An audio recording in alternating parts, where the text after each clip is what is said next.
여러분, 식당이 줄줄이 문을 닫는 게 식당이 너무 많아서 라고 생각하셨나요? 충격적이게도 진짜 이유는 식당이 아니라 여러분 지갑에 있었습니다. 2024년 문 닫은 가게가 새로 연 가게를 2008년 이후 처음으로 앞질렀습니다. 폐업 신고만 100만 명, 사상 처음입니다. 그런데 정말 이상합니다. 점심 한 끼에 10,000원, 15,000원을 받는 비싼 시대인데 식당은 왜 오히려 무너질까요? 단순한 불경기, 한마디로 끝낼 이야기가 아닙니다. 그 사이 외식할 돈 자체가 우리 손에서 조용히 사라지고 있었습니다. 그리고 그 사라진 돈이 어디로 흘러갔는지, 그 끝에 일본이 30년 전 먼저 걸었던 길이 어떻게 이어지는지 오늘 그 정체를 끝까지 파헤쳐 보겠습니다. 본격적인 이야기에 들어가기 전에 이런 경제 이야기를 놓치고 싶지 않으시다면 구독과 좋아요 한번 눌러주세요. 자, 먼저 숫자 하나를 보겠습니다. 2024년 문을 닫은 사업자가 108,282명이었습니다. 1995년 통계 집계 이후 처음으로 100만 명을 넘었습니다. 그 중에서도 식당의 몰락은 유독 가팔랐습니다. 음식점은 새로 연 곳보다 문을 닫은 곳이 약 5,374곳 더 많았습니다. 새 가게보다 닫는 가게가 더 많아진 겁니다. 이런 역전은 2008년 이후 처음 있는 일이었습니다. 폐업률도 충격적입니다. 2024년 외식업 폐업률은 약 15.8%, 전 업종 가운데 두 번째로 높았습니다. 10곳 중 1곳 이상이 한 해 사이 사라진 셈입니다. 더 최근 숫자를 봐도 흐름은 같습니다. 주요 외식업종 매장 수는 2025년 4월 기준 약 76만 곳으로 단 1년 사이에 8,500곳 넘게 줄었습니다. 지금 이 순간에도 골목의 간판은 하나둘 꺼지고 있다는 뜻입니다. 그럼 왜 이렇게 망할까요? 가장 익숙한 대답이 하나 있습니다. 식당이 너무 많아서. 그리고 이 대답에는 소름 돋는 근거가 있습니다. 한국은 인구 1만 명당 식당이 약 125개입니다. 세계에서 가장 식당이 빽빽한 나라입니다. 가까운 일본의 2배가 넘습니다. 숫자를 더 쉽게 풀어볼까요? 인구 약 77명에서 80명당 식당이 한 곳꼴입니다. 한 동네에 편의점보다 식당이 더 많다는 뜻입니다. 길을 걷다 보면 한 집 건너 식당, 또 한 집 건너 식당입니다. 이렇게 많으니 결론은 단순해 보입니다. 손님은 정해져 있는데 가게만 넘쳐납니다. 그러니 서로 손님을 나눠 갖고 결국 버티지 못한 곳부터 무너진다는 겁니다. 실제로 폐업한 사장님들에게 물어본 1순위 이유도 사업 부진, 즉 매출 감소였습니다. 무려 50.2%, 절반이 넘었습니다. 너무 많아서 경쟁이 치열했고, 그래서 매출이 줄었고, 결국 망했다. 깔끔하게 떨어지는 설명입니다. 여러분도 여기까지는 고개를 끄덕이실 겁니다. 저도 그랬습니다. 그런데 정말 너무 많아서 망하는 거라면 한 가지가 도무지 설명이 안 됩니다. 식당이 너무 많아서가 원인이라면 그 말은 손님이 그대로일 때만 맞습니다. 가게는 넘치는데 손님은 여전하다. 그래야 성립하는 이야기입니다. 그런데 그 손님이 사라졌습니다. 식당이 너무 많아서 망한다는 말은 손님이 그대로일 때만 성립합니다. 그 전제가 무너진 겁니다. 숫자가 모든 걸 말해줍니다. 물가를 반영한 외식업 산출은 2023년 마이너스 0.6%, 2024년에는 마이너스 1.9%였습니다. 두 해 연속 줄어든 겁니다. 식당들이 실제로 만들어 파는 양 자체가 쪼그라들었다는 뜻입니다. 손님이 덜 왔다는 신호입니다. 그리고 2024년 12월 외식 매출은 1년 전보다 3.3% 떨어졌습니다. 여기서 충격적인 모순이 시작됩니다. 손님은 줄었는데 메뉴값은 올랐습니다. 직장가 점심 한 끼가 1만 원에서 1만 5천 원, 김밥 한 줄이 3,300원에서 3,700원입니다. 2025년 김밥은 5.7%나 올라 상승폭 1위를 찍었습니다. 흔한 김밥마저 그렇습니다. 냉면은 1만 1,000원에서 1만 2,000원대, 칼국수는 9,800원대, 다 올랐습니다. 2026년 들어서도 외식 물가는 좀처럼 꺾이지 않고 다시 오름세로 돌아섰습니다. 상식대로라면 이래야 합니다. 손님이 줄면 가게는 값을 내려서라도 손님을 붙잡습니다. 그런데 반대로 갔습니다. 왜일까요? 사장이 욕심을 부려서가 아닙니다. 재료값도 인건비도 다 올라서 값을 안 올리면 가게가 못 버티기 때문입니다. 그래서 손님은 더 줄고 가게는 더 값을 올리고 악순환입니다. 그럼 떠난 손님은 어디로 갔을까요? 여기에 소름 돋는 진짜 정체가 있습니다. 손님은 밥을 안 먹게 된 게 아닙니다. 더 싼 곳으로 갈아탄 겁니다. 편의점 도시락을 보십시오. 2024년 매출이 21에서 23% 급증했습니다. 가격은 4,000원에서 5,000원대, 식당 한 끼의 3분의 1 수준입니다. 데우기만 하면 되는 마트, 편의점, 즉석식, 그 간편식 매출은 한 해 32.4%나 뛰었습니다. 같은 만원으로 한 끼를 사 먹던 사람이 이제 그 만원으로 두 끼를 해결합니다. 여러분도 요즘 점심 편의점에서 해결하신 적 있으시죠? 그게 바로 이 데이터의 정체입니다.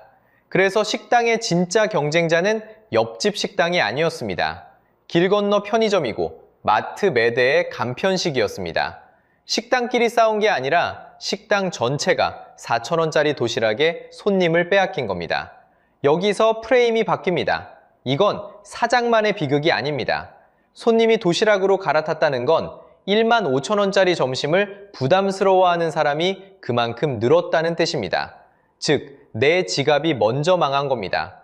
텅 빈 식당은 사장의 문제가 아니라 내 월급이 외식조차 못할 만큼 쪼그라들었다는 가장 정직한 신호입니다. 그런데 여기서 더 이상한 게 있습니다. 손님은 싸게 먹으려고 도시락을 들었고 사장은 손님이 없어 무너집니다. 손님도 사장도 다 손해라는데 그럼 그 돈은 대체 어디로 갔을까요? 분명히 누군가는 이 와중에도 돈을 벌고 있었습니다. 손님도 손해입니다. 사장도 손해입니다. 그런데 손해라는 사람만 있고 사라진 돈은 어딘가에 있습니다. 그 돈은 대체 어디로 갔을까요? 지금부터 그 행방을 따라가 보겠습니다. 첫 번째 단서는 영수증에 있습니다. 여러분이 배달앱으로 2만원짜리 치킨 한 마리를 시켰다고 해보겠습니다. 그 2만원이 전부 사장님 손에 들어갈 것 같습니까? 아닙니다. 한국 프랜차이즈 산업협회에 따르면 그 한 건에서 중개수수료와 카드수수료, 배달비, 부가세로 6,000원 이상이 음식과는 상관없이 먼저 빠져나갑니다. 생각해 보십시오. 치킨을 튀긴 것도 아니고 기름값을 댄 것도 아닙니다. 그저 주문을 연결해 줬을 뿐인데 2만원 중 6,000원이 사라집니다. 사장님은 닭값을 내고 기름값을 내고 임대료를 내고 사람을 씁니다. 그러고 나면 남는 게 거의 없습니다. 그럼 그 통행료는 누가 정할까요? 두 번째 단서입니다. 배달앱 중개수수료는 2024년 기준 9.8%였습니다. 그리고 배민과 쿠팡이츠, 요기요 이 세 곳이 배달 시장의 80%가 넘는 자리를 차지하고 있습니다. 사실상 이 세 곳을 거치지 않고는 장사가 안 됩니다. 그러니 수수료가 마음에 들지 않아도 사장님에게는 빠져나갈 길이 없습니다. 물론 배달앱이 나쁜 일만 한 건 아닙니다. 코로나 시기 문을 닫을 뻔한 가게들을 그나마 굴러가게 한 것도 배달앱이었습니다. 손님은 집에서 편하게 시켜 먹었고 작은 가게도 동네 너머에 손님을 만났습니다. 여기까지는 사실입니다. 문제는 그 편리함의 비용이 어디로 흘러가느냐에 있습니다. 자, 여기서 충격적인 숫자가 나옵니다. 자영업자가 줄줄이 무너지던 바로 그 2024년 배민을 운영하는 우아한 형제들은 매출 4조 3,226억 원을 기록했습니다. 1년 전보다 26.6%나 늘었습니다. 영업이익은 6,408억 원이었습니다. 가게는 망하는데 그 가게들을 연결해주던 통로는 한 해 4조 원을 벌었습니다. 여기까지가 단서였다면 이제 진짜 정체가 나옵니다. 이 배민은 우리가 흔히 생각하는 토종기업이 아닙니다. 2019년 독일의 딜리버리 히어로라는 회사가 약 4조 7천억 원에 사들인 외국계 기업입니다. 무슨 뜻일까요? 여러분이 동네 치킨을 시키며 낸 그 돈의 일부가 사장님이 아니라 독일 본사를 향해 흘러간다는 뜻입니다. 소름 돋는 구조입니다. 음식을 만드는 사람도 가난해집니다. 그 음식을 먹는 사람도 가난해집니다. 그런데 그 사이에 선 통로만 살이 찝니다. 여러분, 이쯤에서 이런 생각이 드실 겁니다. 그럼 수수료만 내리면 끝일까요? 아닙니다. 2024년 11월 14일 오랜 갈등 끝에 상생 합의가 나왔습니다. 9.8%였던 수수료를 가게 매출에 따라 2.0%에서 7.8%까지 차등으로 내리기로 한 겁니다. 상위 35% 가게는 7.8%, 그 아래 35에서 80%는 6.8%, 하위 20% 가게는 2.0%. 언뜻 보면 큰 양보처럼 들립니다. 그런데 같은 합의에 다른 줄이 숨어 있었습니다. 가게가 부담하는 배달비가 기존 1,900원에서 2,900원 사이였는데 이게 1,900원에서 3,400원으로 올라간 겁니다. 한쪽 문을 닫으면서 다른 쪽 문을 연 셈입니다. 그래서 현장에서는 이걸 반쪽 합의라고 불렀습니다. 일부 점주단체는 합의에서 아예 발을 뺐습니다. 그리고 2026년 갈등은 가라앉기는커녕 오히려 더 커졌습니다. 배달앱들은 다시 무료 배달 경쟁에 불을 붙였고 올해 새로 내놓은 첫 상생안마저 점주단체의 문턱을 넘지 못하고 퇴짜를 맞았습니다. 무료 배달이라는 말은 달콤합니다. 그런데 그 배달비를 결국 누가 떠안느냐는 질문은 여전히 그대로 남아 있습니다. 결국 통로는 그대로 남았습니다. 그 통로를 지나야 하는 사장님의 처지도 그대로 남았습니다. 그런데 이 구조가 진짜 무서운 건 따로 있습니다. 한번 무너진 사장님은 다시 일어서지 못한다는 데 있습니다. 폐업은 끝이 아닙니다. 그 자리에 무엇이 남는지 그게 더 충격적입니다. 그렇다면 무너진 사장님은 그 다음에 어떻게 될까요? 식당이 문을 닫으면 모든 게 끝난다고 생각하기 쉽습니다. 하지만 진짜 무서운 건 그 다음입니다. 폐업은 끝이 아닙니다. 빚의 시작입니다. 숫자가 모든 걸 말해줍니다. 2025년 2분기 말 자영업자들이 짊어진 대출은 1,069조 6천억 원, 사상 최대입니다. 이게 얼마나 큰 돈인지 감이 안 오실 겁니다. 나라 1년 예산을 통째로 빚으로 진 것과 비슷한 규모입니다. 그리고 이 빚은 지금도 불어나고 있습니다. 문제는 갚지 못하는 사람들이 빠르게 늘고 있다는 겁니다. 2024년 말 자영업자 대출 연체율이 1%에 육박했습니다. 빌린 돈을 제때 못 갚는 가게의 비율입니다. 코로나로 다들 힘들다던 그 시기에 약 2배입니다. 가장 힘들었다던 때보다 지금이 더 나쁩니다. 여기서 충격적인 사실이 하나 있습니다. 작은 가게일수록 먼저 무너진다는 겁니다. 한 달 매출 3천만 원이 안 되는 영세한 가게의 연체율은 2.03%, 매출이 그보다 조금 나은 가게의 약 2.6배에 달합니다. 가장 약한 사람이 가장 먼저 쓰러지고 있습니다. 동네 골목의 작은 김밥집, 분식집, 백반집부터 무너지고 있는 겁니다. 더 깊은 곳을 보면 소름이 돋습니다. 은행 문턱을 넘지 못해 제2금융권으로 밀려난 자영업자들. 이들의 연체율은 2.1%로 은행권의 약 11배입니다. 갈 때까지 간 사람들입니다. 오죽하면 4대 금융지주가 회수를 포기한, 그러니까 받기를 단념한 대출만 약 3조 원에 이릅니다. 못 갚을 게 뻔하니 은행마저 손을 놓아버린 돈입니다. 여러분, 이 숫자들 뒤에는 사람이 있습니다. 폐업한 가게의 절반 이상, 정확히 50.2%가 장사가 안 돼서 문을 닫았습니다. 그런데 문을 닫는다고 빚이 사라지는 게 아닙니다. 가게를 얻을 때는 권리금, 보증금, 그리고 빌린 대출, 이 모든 게 통째로 사라집니다. 남는 건 갚아야 할 빚뿐입니다. 특히 나이가 들수록 이건 더 깊은 상처가 됩니다. 40대, 50대의 회사를 나와 퇴직금을 털어 차린 식당, 그게 문을 닫으면 어떻게 될까요? 그 나이엔 다시 회사로 돌아가기도 어렵습니다. 평생 모은 돈은 사라지고 빚더미만 남고 갈 곳은 없습니다. 한 가족이 통째로 벼랑 끝으로 내몰리는 겁니다. 여러분, 이건 식당 사장님만의 일이 아닙니다. 이 가게들이 무너질 때 그곳에서 일하던 직원도 일자리를 잃습니다. 빚을 떼인 은행은 그 손실을 어딘가에서 메웁니다. 결국 우리 모두에게 돌아오는 청구서입니다. 그런데 이 모든 장면을 우리는 사실 한 번 본 적이 있습니다. 30년 전 바다 건너에서 말입니다. 지금 한국에서 벌어지는 이 일은 일본이 이미 정확히 겪었던 일입니다. 시계를 30년 전으로 돌려보겠습니다. 1990년대 초 일본의 거품 경제가 무너졌습니다. 부동산도 주식도 한순간에 주저앉았습니다. 그리고 그때부터 일본 사람들은 지갑을 닫기 시작했습니다. 안 먹고 안 쓰고 버텼습니다. 물가도, 월급도 함께 쪼그라드는 악순환이 시작됐습니다. 숫자로 보면 더 또렷합니다. 일본 직장인의 임금 상승률은 1989년 플러스 4.7%였습니다. 그런데 10년 뒤인 1999년에는 마이너스 4.7%로 추락했습니다. 오르던 월급이 정확히 거꾸로 돌아선 겁니다. 월급이 줄어드니 사람들은 가장 먼저 외식을 끊었습니다. 식당 대신 도시락을, 비싼 메뉴 대신 싼 메뉴를 찾았습니다. 그러자 식당들이 먼저 반응했습니다. 손님을 잡으려고 가격부터 내렸습니다. 규동 한 그릇 값을 깎고 저가 체인들이 너나 할 것 없이 가격 경쟁에 뛰어들었습니다. 한쪽에선 편의점과 마트가 값싼 도시락을 쏟아냈습니다. 그렇게 일본의 외식은 싼 것을 향한 긴 경쟁으로 빨려 들어갔습니다.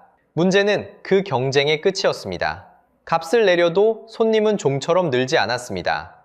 외식 단가는 오래도록 제자리에 머물렀고 버티지 못한 가게들은 문을 닫거나 큰 체인으로 빨려 들어갔다고 알려져 있습니다. 싸움에서 이긴 곳도 남은 건 얇아진 이윤뿐이었다는 분석이 많습니다. 그렇게 시작된 일본의 도시락 점심 문화는 잠깐의 유행이 아니었습니다. 긴 불황을 지나며 수십 년 동안 그대로 굳어졌습니다. 한번 줄어든 지갑은 좀처럼 다시 열리지 않았습니다. 여러분, 어디서 많이 본 그림 아닙니까? 한국의 편의점 도시락 매출은 지난해에만 21%에서 23%까지 뛰었습니다.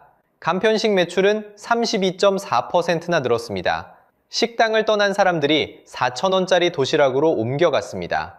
30년 전 일본의 직장인이 도시락 하나로 점심을 때우던 그 장면이 지금 우리 편의점 진열대 앞에서 똑같이 반복되고 있습니다. 그래서 경제 연구기관들은 같은 말을 반복합니다. 한국의 소비 패턴이 20년 전 일본을 그대로 답습하고 있다는 경고입니다. 남의 나라 이야기처럼 들리실 겁니다. 하지만 이건 우리보다 30년 앞서 찍힌 우리의 미래 예고편입니다. 이게 남의 나라 이야기가 아닙니다. 물론 한국이 일본과 똑같이 간다는 보장은 없습니다. 인구도, 산업 구조도, 시대도 다릅니다. 다르게 갈 여지는 분명히 있습니다. 중요한 건 예언이 아니라 신호입니다. 텅 빈 식당과 늘어선 도시락 진열대가 보내는 그 신호를 우리가 제때 읽느냐 못 읽느냐입니다. 그래서 이 이야기는 결국 식당 이야기가 아닙니다. 여러분, 지갑 이야기입니다. 자, 이제 처음 그 질문으로 돌아가 보겠습니다. 식당은 정말 너무 많아서 망한 걸까요? 아니었습니다. 식당이 너무 많아서가 아니라 그 식당에서 돈을 쓸 사람이 사라진 겁니다. 외식할 돈 자체가 우리 지갑에서 조용히 빠져나간 거죠. 지금까지 본 그림을 한 장으로 모아보겠습니다. 손님은 식당을 떠난 게 아니라 더 싼 곳으로 갈아탔습니다. 10,000원짜리 한 끼가 4,000원짜리 도시락으로 바뀌었습니다. 그 사이 음식을 만드는 사람도 먹는 사람도 가난해지는데 둘 사이에 선 통로만 살이 쪘습니다. 무너진 사장님 손엔 권리금도 보증금도 사라지고 빚만 남았습니다. 그리고 이 모든 장면을 일본은 30년 전에 먼저 걸어가며 우리에게 보여줬습니다. 그래서 다시 한번 말씀드립니다. 식당이 망한 게 아니라 돈 쓸 사람이 사라진 겁니다. 이것이 줄줄이 닫힌 그 셔터 뒤에 숨어있던 진짜 정체입니다. 텅 빈 식당은 그냥 한 가게의 불운이 아닙니다. 그건 경기의 체온계입니다. 외식이 어느새 사치가 되어버린 순간, 그건 내 월급이 그만큼 줄었다는 가장 정직한 신호입니다. 식당 이야기처럼 들렸지만 사실은 처음부터 끝까지 여러분 지갑 이야기였습니다. 그래서 여러분께 묻고 싶습니다. 여러분은 요즘 외식 일주일에 몇 번 하시나요? 줄었다면 언제부터, 왜 줄었는지 댓글로 들려주세요. 여러분의 그 한 줄이 지금 우리 경제가 어디쯤 와 있는지 보여주는 또 하나의 체온계가 될 겁니다. 이런 이야기를 놓치고 싶지 않다면 구독과 좋아요 한번 눌러주세요. 다음엔 여러분의 지갑에 닿아 있는 또 다른 신호를 들고 찾아오겠습니다.